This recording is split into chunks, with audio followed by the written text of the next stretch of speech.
Sangramentos nasais. Meus amigos, nesse vídeo a gente vai falar um pouco sobre a epistaxe, que nada mais é do que sangramento pelo nariz. A gente vai falar o que é que você deve fazer caso apresente algum sangramento e quando é que você deve se preocupar, tá bom? Então, antes de continuar, deixa eu me apresentar. Eu sou Renato Ponte, eu sou médico otorrinolaringologista.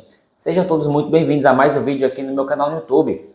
Nosso canal já está crescendo, já passamos aí da marca de 275 mil inscritos, mais de 20 milhões de visualizações. Então, se for um conteúdo do seu interesse, não se esquece, se inscreve no nosso canal e ative as notificações, tá certo?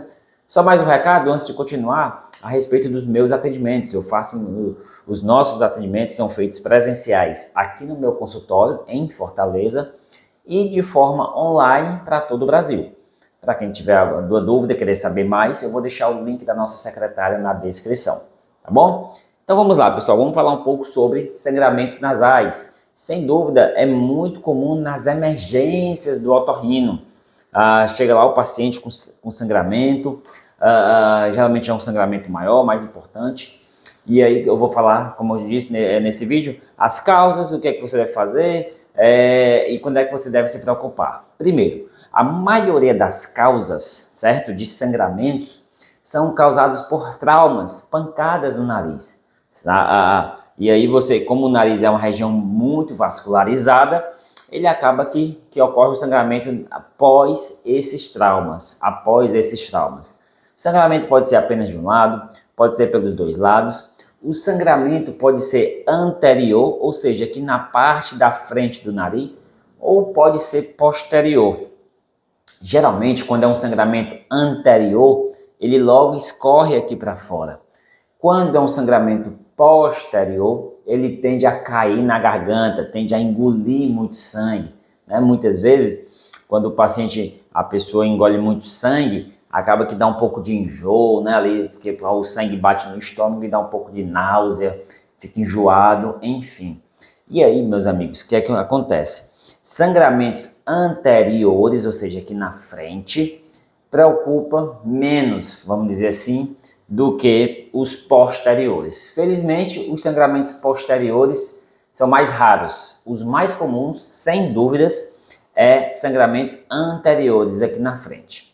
Na maioria dos casos, meus amigos, são sangramentos causados por quê? Eu falei por traumas, mas também existem os sangramentos espontâneos. Por exemplo, é muito comum em crianças. A mucosa do nariz da criança é muito frágil e acaba que os vasos do nariz dessa criança ficam mais expostos. E aí, por qualquer motivo, ele sangra. Ou porque deu um espirro, ou porque mexeu ali sem querer, ou às vezes do nada, né? A mãe chega aqui no consultório e fala, não, Renata, ela estava dormindo e sujou ali o travesseiro, incomodou, e aí vem aquele apavoramento, né? A mãe, o pai, com razão, fica ali assustado. Então, é muito comum o ressecamento da mucosa do nariz, tanto em crianças como em adultos, e facilita, desencadeia esse tipo de sangramento. Geralmente, esses sangramentos espontâneos, tanto na criança como no adulto, é unilateral. Então, uma das primeiras perguntas que eu faço é, qual o lado que está sangrando? Geralmente é unilateral. E aí, quando a gente vai fazer o exame, a rinoscopia, a gente vai examinar o nariz para ver se a gente acha algum vaso, tá bom? Renato, o que é que eu devo fazer? Meu nariz está sangrando com frequência, o que é que eu devo fazer? Primeira coisa, começou a sangrar? Calma. Renato, é a parte mais difícil? A parte mais difícil é ter calma, porque você está vendo aquele sangue, você fica logo mais nervoso. Mas por que é interessante ter um pouco de calma? Por conta da sua pressão. A partir do momento que você fica mais nervoso, a pressão sobe. Se a pressão sobe, tende a sangrar mais. Então, assim, e se for o caso do seu filho, sua filha, tente transmitir um pouco de calma, mesmo que você não esteja calma, mas tente transmitir, dizer que vai melhorar, para a criança também se acalmar e aí tender a passar logo esse sangramento. Depois disso, meus amigos, o que é que eu recomendo? tente localizar primeiro um local que está sangrando no lado, se é o lado direito ou esquerdo, porque às vezes de um lado passa para o outro, tá? Então tenta ver o local e você vai fazer a compressão digital, ó, compressão digital com gelo, com a compressa de gelo, de preferência. Pega uma fralda mais fina, um panozinho mais fino, coloca gelo e comprime. Renato, se for de um lado, comprime só de um lado. Se for dos dois, comprime dos dois. Pede para respirar pela boca, tá bom? A cabeça levemente para cima. Então você vai, Renato, eu vou comprimir por quanto tempo? Geralmente, meus amigos, 10 a 15 minutos é um tempo muito suficiente para parar de sangrar. Agora, se você tiver algum sangramento e estiver tomando algum remédio para afinar sangue, claro, você é adulto, AS, Clopidogrel, Rivaroxabana, né? Tem vários aí no mercado, remédios anticoagulantes. Então, eu recomendo já ir se direcionar para a emergência, né? Porque dificilmente, se você tiver algum sangramento tomando algum desses remédios, demora muito a parar. Então eu já recomendo procurar uma emergência para o otorrino, ver se vai ser preciso tamponar, tá bom? Outra recomendação que eu falo é aferir a pressão, caso você tenha aparelho de pressão em casa. Se você for hipertenso ou hipertensa, é importante ver a pressão ali na hora para ver se vai ser preciso tomar algum antihipertensivo para ajudar no controle desse sangramento. Outra recomendação que eu sempre falo, pessoal, se você principalmente for seu filho ou sua filha, casos de ressecamento da mucosa do nariz. Então, quanto mais ressecada a mucosa, principalmente se for um local muito seco que você mora, maior a chance de ter sangramentos. E aqui no consultório, a gente costuma prescrever hidratantes nasais. Renato, que hidratantes são esses? A gente tem alguns no mercado, por exemplo, Penetro Spray Nasal, Maxidrate Spray Nasal e tem um propulsoro. Caso você não ache nenhum desses, tem um propulsoro fisiológico. Esses hidratantes vão ajudar a hidratar a mucosa do nariz, vai hidratar a mucosa do nariz.